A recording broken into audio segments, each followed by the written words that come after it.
Vâng, xin chào quý vị và các bạn đã đến với kênh YouTube của Trung tâm Bảo hành của Thiên Bình. Đầu xuân năm mới, mình không quên chúc tất cả các bạn một năm mới mạnh khỏe, an khang, thịnh vượng, vạn sự như ý các bạn. Vâng. Và với video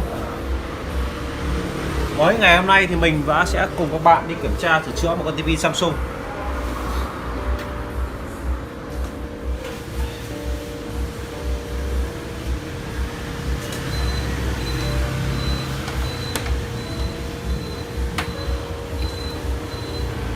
Trước khi mở ra kiểm tra sửa chữa thì mình sẽ thử con TV này để biết được con TV nó đang bị làm sao các bạn. Và TV có đèn đỏ và mình sẽ bật công tắc luôn. Ok. Vâng, con này thì mình sau quá trình mình bật lên thì mình thấy có ánh sáng lờ mờ và TV khởi động nhưng mà không thấy hình ảnh đâu các bạn ạ. Không thấy hình ảnh đâu. Ok, mất hình. Con này đang bị mất hình các bạn. Rồi, đèn đỏ khi mình bấm thì tín hiệu vẫn có nháy nháy này. Và mình cảm tưởng là có hình nền hơi lờ mờ ánh sáng nhưng mà không thấy hình ảnh đâu. Và tôi sẽ mở con này ra.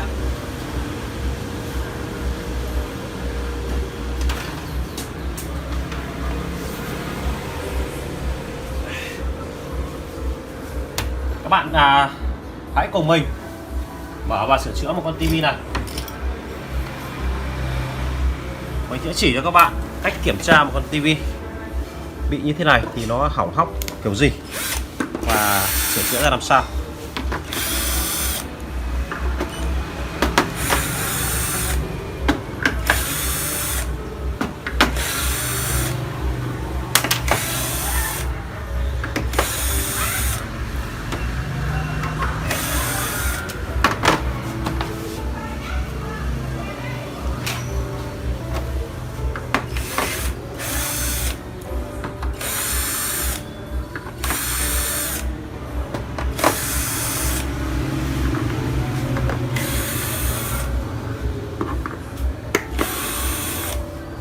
Các bạn đang xem kênh YouTube của Trung tâm Bảo hành điện tử Thiên Bình.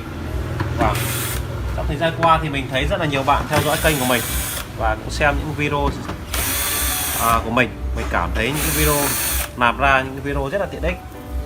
Mong mọi người hãy đăng ký và cũng như chia sẻ những video của mình để nhiều người thân của các bạn biết. Các bạn sẽ xem được và các bạn sẽ biết được chẳng may con TV nhà mình nó hỏng thì các bạn sẽ tìm nơi sửa chữa ở đâu, cũng như các bạn sẽ biết được hỏng hóc của bộ phận nào để các bạn tiện kiểm tra sửa chữa các bạn.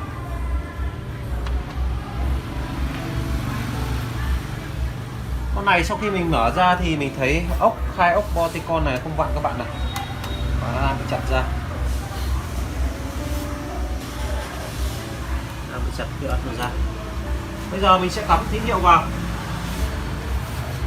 Trước khi vào kiểm tra sửa chữa thì mình sẽ cắm tín hiệu vào.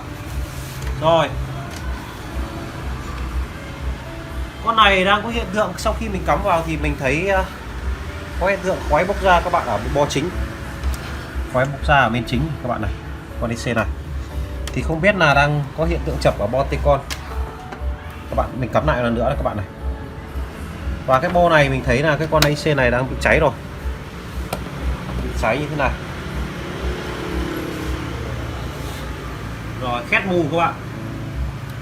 Khi mà mình cắm thử vào thì mình thấy nó cháy như thế này. Mình thấy con IC 6 chân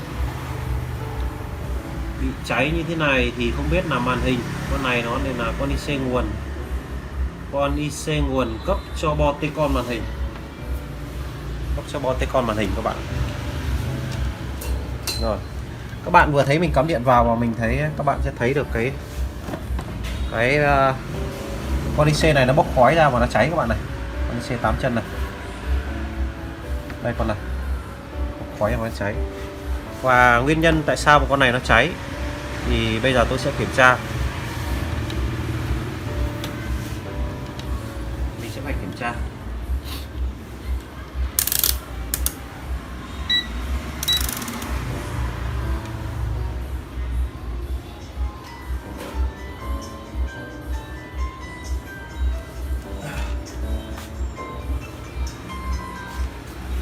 Alo. Vâng. Anh ở đâu ạ? Ở đâu? Chợ Mễ à? TV sao anh? Mấy con anh?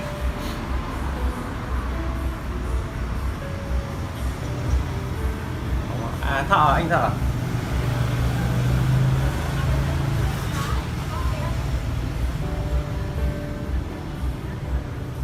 À rồi. Để chiều em ghé nhé.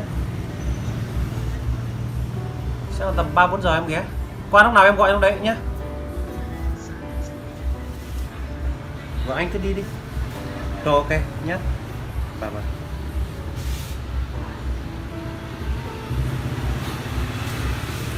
Vâng. Và cái con IC này nó bị cháy vụn như thế này rồi. Thì không biết là bây giờ mình phải kiểm tra. Mình phải kiểm tra cái đường nguồn tín hiệu lên là nó đang. Rồi con này nguồn cấp cho Boticon các bạn này. Khi mình kiểm tra thì cái đường ra của nó thì chạy đến một cái chân của đầu diode cầu chì nắn này. Rồi. Và con này thì không cẩn thận thì màn hình đang có vấn đề, dẫn đến hiện tượng nó sẽ cháy cái con công suất này. Rồi. Màn hình có vấn đề thì nó sẽ cháy con bảo vệ này. Thì bây giờ để sửa được con này thì mình sẽ tách cái bo này ra, tách các tín hiệu này lên và mình sẽ kiểm tra Boticon này. Mình sẽ kiểm tra cái Boticon này xem Boticon này nó có hiện tượng hỏng hóc gì hay không các bạn. Đây, mình sẽ kiểm tra cái Boticon này bằng cách sau. Các bạn sẽ phải đo mấy đầu tụ này thôi. Các bạn này, khi mà mình đo rồi đây, khi mà mình đo hai cái đầu tụ gốm này thì mình thấy được là xem nào, con này con R, con trở này. Rồi đo hai đầu diode này xem nó có chập không các bạn. Nếu mà không chập thì cái bo main chính của các bạn đang có vấn đề. Mình đo này. Rồi đầu con diode cấp nguồn này. Rồi có trở kháng rất là tốt. Chính tỏ là cái Boticon này không hỏng các bạn ạ. Boticon này không hỏng này, mà nó đang hỏng hóc ở chỉ hỏng ở bo chính thôi. Mình sẽ đo trở kháng này. Rồi không đấy có hiện tượng gì chạm chập các bạn, không có hiện tượng gì chạm chập, không có hiện tượng gì chạm chập các bạn.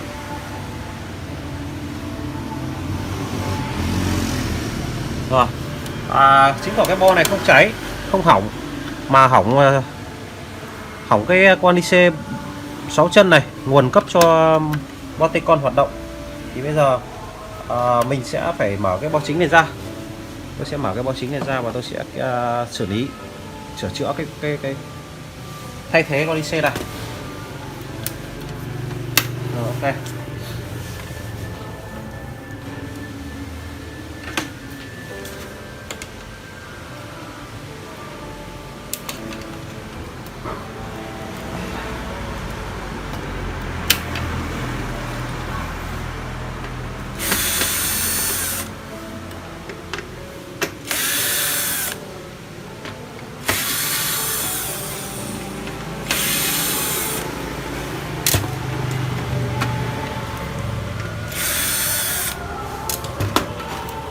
Rồi, đây là bo chính mà khi mà mình mở ra các bạn. Khi mà mình mở ra thì các bạn xem cái con IC 6 chân này nó bị cháy. Khi mà mình cắm điện vào thì mình thấy bốc khói ra rất là nhiều các bạn này.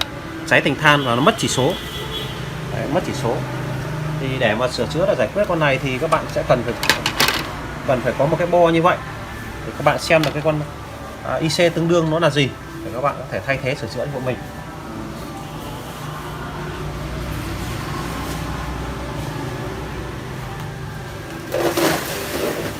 Trước tiên thì mình sẽ tháo con IC này ra và mình loại bỏ nó đi.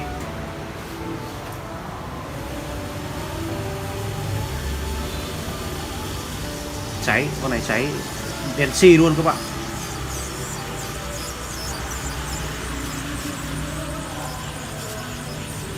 Còn nguyên nhân tại sao nó cháy thì mình vẫn chưa biết được, bởi vì mình đo ở trên Boticon màn hình thì không thấy nó cháy, chưa thấy nó hỏng các bạn.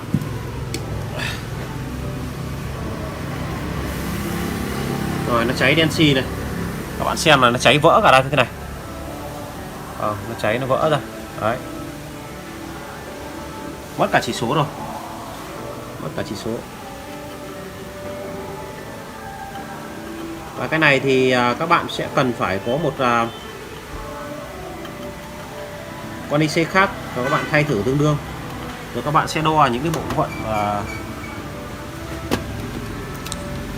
cạnh nó xem có con nào đã bị chạm chập hay không, và cái đo cái đường tín hiệu, đường nguồn của nó, đường nguồn của nó có chạm chập hay không các bạn nhé.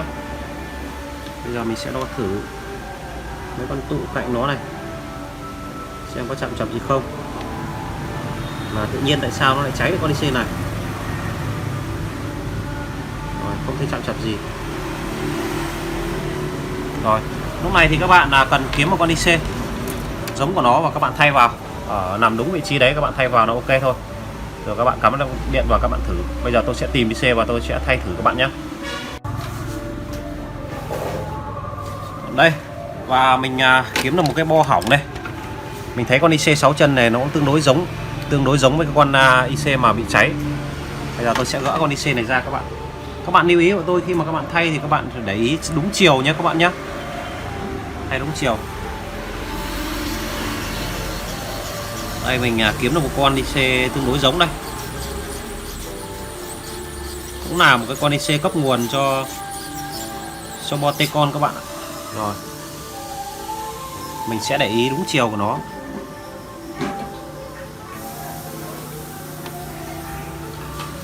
Và đây mình cũng sẽ nắp đúng chiều. Mình sẽ cho ít mỡ này vào để cho nó nhanh dính. Rồi, tôi sẽ hàn con IC này vào các bạn.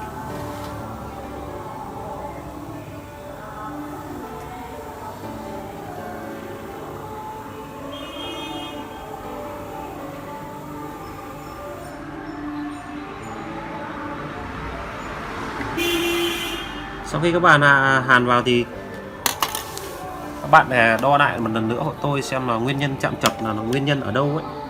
Tại sao mà nó lại cháy được con IC này?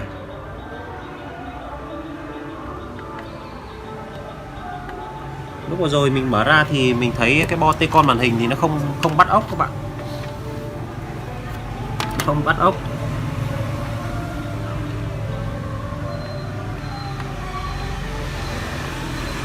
Và con này thì đã có thợ chắc là mở ra xử lý thay màn hình hoặc là sửa chữa một cái bộ phận gì đó một lần rồi.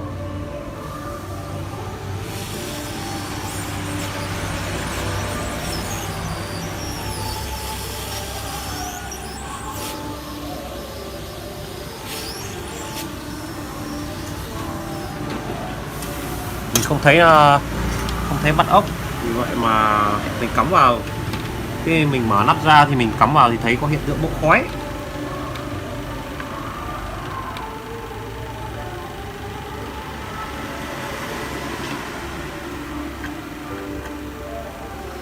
Bốc khói con IC nguồn.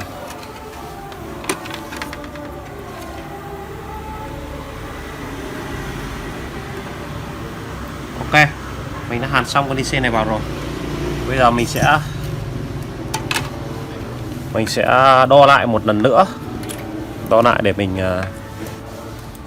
xem có phát hiện ra cái bộ phận tại sao con IC này nó lại tự nhiên nó chết.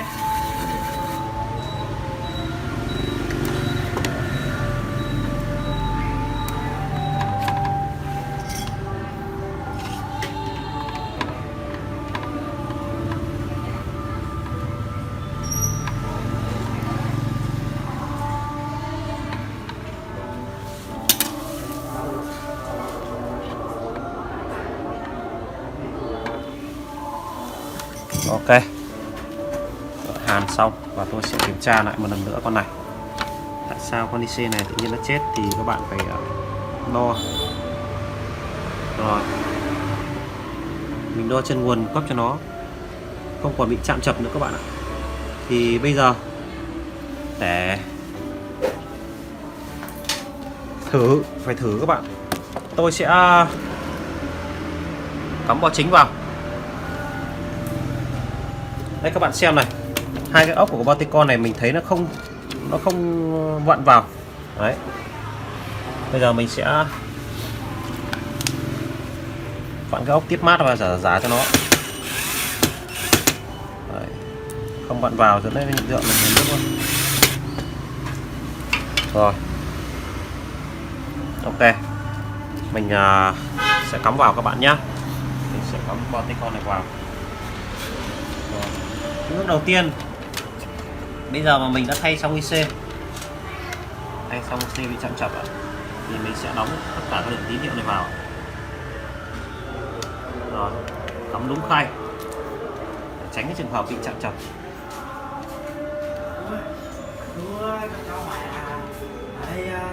Chú có bán dây cáp TV không? Chú không, ở đây chú sửa thôi. Cho lên trên tí nữa, ra chợ đậu ấy.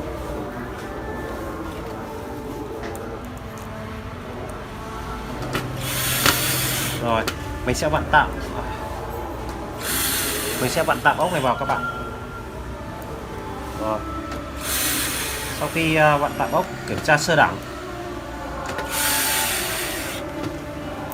Con này mở ra thì thấy nó cháy luôn như này thì mình đã khoanh được vùng được bệnh ngay và mình chưa phải cần phải đến kiểm tra đồng hồ.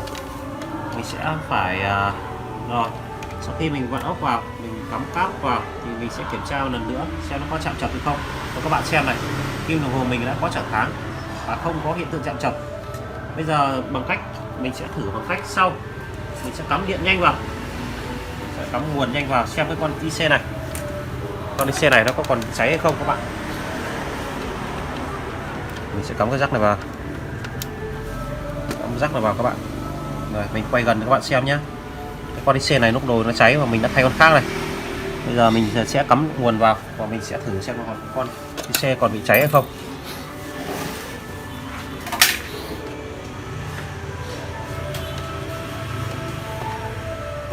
Các bạn nhìn ạ, Rồi mình không thấy IC cháy nữa các bạn. Không cháy nữa thì mình sẽ ngó xem có hình ảnh không ạ. Và vẫn không có hình ảnh các bạn, vẫn không có hình ảnh. Và lúc này thì mình sẽ kiểm tra con linh kiện ở trên bo màn hình này. Mình sẽ kiểm tra nguồn, vẫn chưa có hình ảnh xuất hiện. Rồi mình sẽ kiểm tra nguồn các bạn, nguồn tại chân con IC đấy. Nguồn cấp này. Rồi đã có nguồn 12V ra rồi. Mình sẽ kiểm tra nguồn cho Boticon. Mình kiểm tra nguồn cho Boticon này. Rồi, nguồn 12V. Con IC đấy là con IC cấp nguồn 12V cho Boticon màn hình các bạn nhé. Thì mình phải kiểm tra nguồn ở trên này xem có chưa. Không thấy nguồn đâu các bạn ơi. Nguồn bo này vẫn đang mất này. Đang mất hết tất cả các nguồn rồi. Tất cả nguồn điện.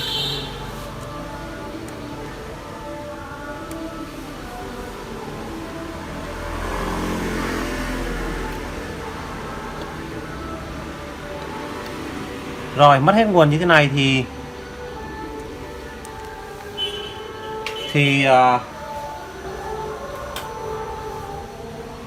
mất hết nguồn như thế này thì đúng là thì chắc chắn là không có hình là đúng rồi. Rồi mình sẽ tháo hai cái cáp này ra. Bây giờ mình sẽ cắm nguồn vào, mình sẽ bật nguồn lên và mình đo tiếp. Mình sẽ đo tiếp xem nó có nguồn ra không ạ. Cũng không có nguồn ra các bạn này, mất hết nguồn rồi. Đây 12V có, khi mà mình rút cái này ra thì có nguồn 12V này. Rồi chính tỏ con này có nguồn 12V. Bây giờ tôi lại cắm hai cái cáp này vào. Rồi bây giờ tôi lại cắm. Các bạn xem, khi mà mình rút hai cái cáp tín hiệu màn hình ra thì mình đo ở cái đầu nguồn này vào thì có nguồn 12V, đúng không ạ? Bây giờ tôi tắt đi. Tắt đi và tôi đấu hai cái cáp này vào, tôi đo hai cái đầu cầu chì đấy xem có nguồn 12V không ạ các bạn nhé. Để mình phân biệt được cái màn hình nó đang chập.